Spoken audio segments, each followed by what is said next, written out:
Hi, I'm Mystical Blue and welcome to another exciting episode from Marvelous Videos. Freak might not top the list of Spider-Man's most terrifying villains, but he surely has been in the war crawlers list. Of course, there's no denying that Spider-Man has developed quite the formidable rogues gallery over the years. To top it, there are some who have become so popular that they have gone on to starring on their very own stories. But having said that, there are some who have not been able to make such a strong impression, and Freak categorically falls in that list. In spite of the fact that the character here happens to be a creation of the celebrated comic book writer Bob Gale, Freak still happens to be one of the lesser popular Spider-Man villains. But hey, when it comes to the terrifying quotient, he is very much capable of scaring the living daylights out of you. This brings us to the main contents of today's video, where we will be exploring the origins of Freak. Mind you, this is going to be an interesting, in-depth analysis of the character, so you better be ready for this. Let's dive right in, shall we? Before we go into our explanation, we have a very small request. If you like our content, please support us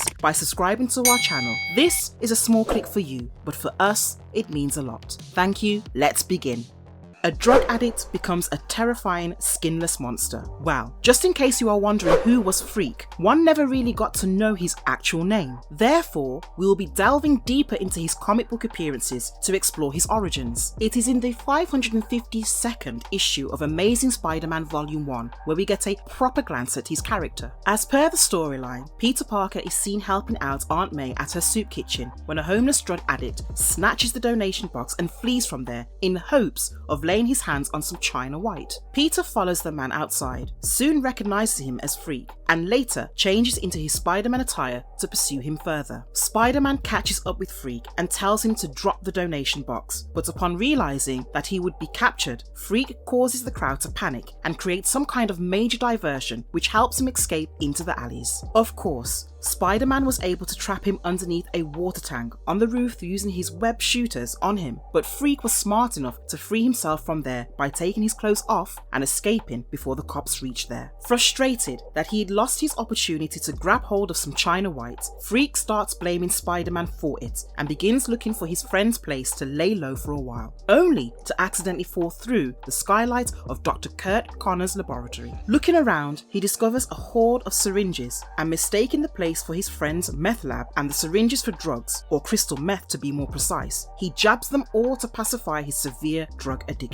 Later that night, Freak starts feeling very sick and eventually transforms into a giant, monstrous chrysalis. The next day, a sanitation worker discovers the gigantic chrysalis now hanging between two buildings. Thinking it's a promotion for a new movie, he tries to touch it, only to realize that the surface of the thing is highly corrosive. In due course, forensic specialist Carly Cooper arrives at the scene, and after performing an elementary examination, she comes to a conclusion that the thing they are dealing with is capable of dissolving anything, be it metal, plastic, wood, or glass, for that matter, upon coming into contact with it. As for Dr. Connors, he comes back to his lab and is shocked to see the condition of the place. We as readers further learn from Dr. Connors that the syringes contain 9 weeks of untested animal stem cell research work. Peter Parker as Spider-Man also arrives at the scene and is actually shocked to see the enormous size of the chrysalis. All of a sudden, the chrysalis splits open and Freak emerges from it.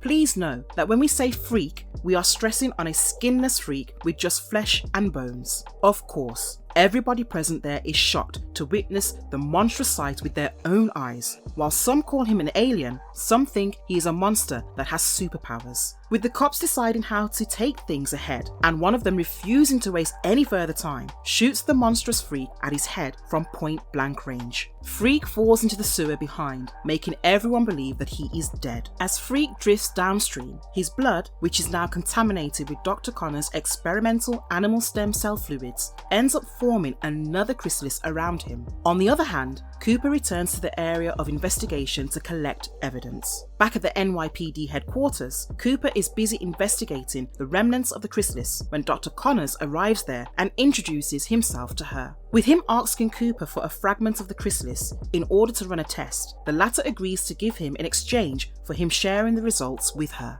Now, as far as things are concerned in the sewer tunnel, they don't look that great.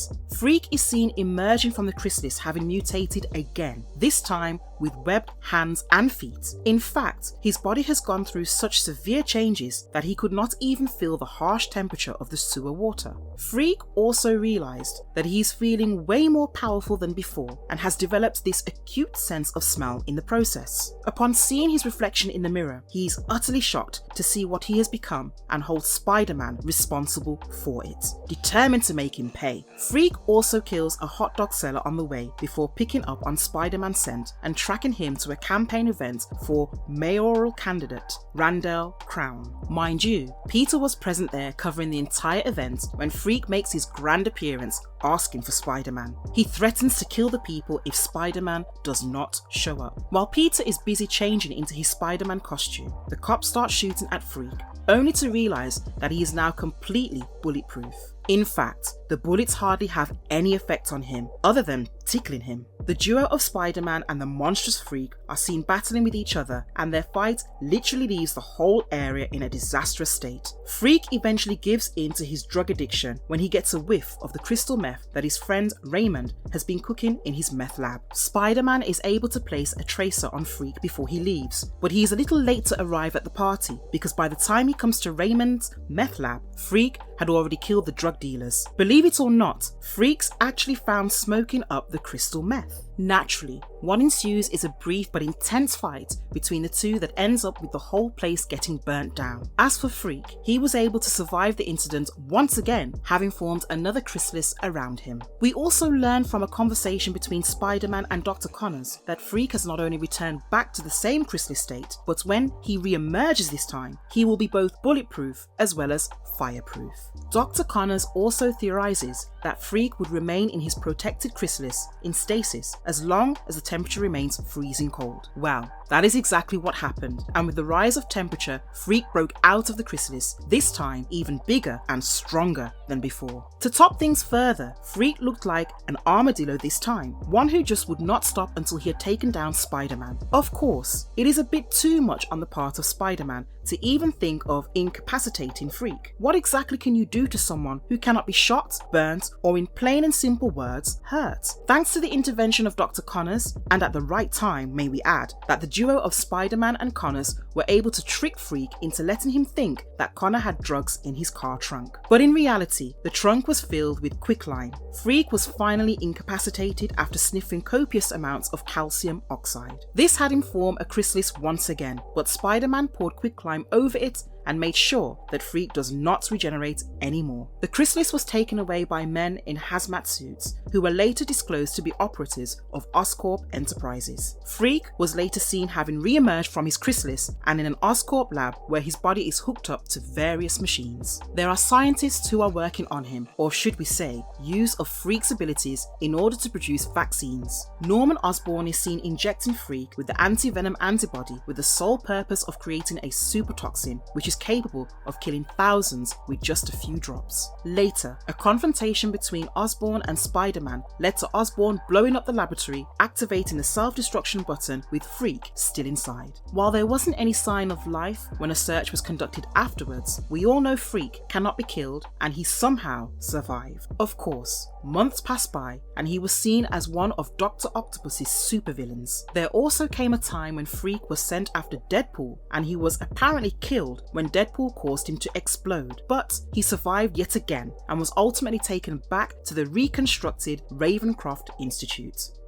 What makes Freak so deadly? Oh, there are plenty of reasons. We will begin with his adaptive physiology. Here, we'd like to stress on the fact that his body is capable of transforming into a chrysalis mere moments before he would be in a situation that would otherwise result in his death. So this basically makes him immortal, and every time he re-emerges, his body tends to evolve. There's boosted strength, his body becomes bulletproof, fireproof, and he is shown to survive even after his organs are removed from his body. Next, we'll be speaking about his mutative regeneration. Every time Freak dies, he has this chrysalis around him, the surface of which happens to be highly corrosive, one that is capable of dissolving anything for that matter. The chrysalis also gives him the ability to return back to life and also mutate again, may we add. So in simple words, he comes back deadlier than before. Apart from these, there's his superhuman strength, which increases after every rejuvenation. Then there's his superhuman durability, the regenerative ability that lets him heal and be invulnerable to most things. His superhuman senses add to his arsenal. And lastly, the ability to produce a super venom capable of killing thousands with just a drop makes him a deadly supervillain. You just know it for a fact that Freak cannot be taken lightly.